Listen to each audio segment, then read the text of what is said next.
Hello guys and welcome back. In this video, I'll show you how does ECU tuning work. An ECU or engine control unit tune, also known as remapping, is a process that modifies your car's engine control software to improve its performance and efficiency by altering specific parameters like air fuel, mixture, ignition timing, and boost pressure. ECU tuning can significantly increase horsepower, torque, and throttle response.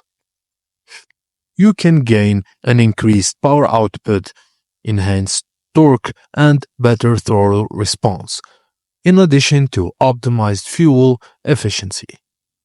ECU tuning involves rewriting the software in your car's ECU to adjust parameters for optimized performance.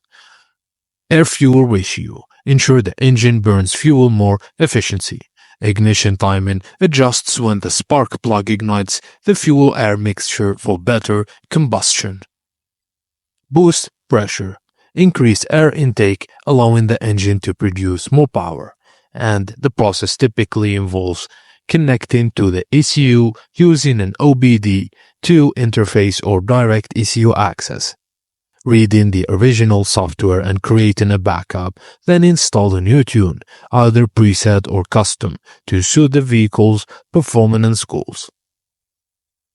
And that's it guys, thank you for watching and please don't forget to like and subscribe for more.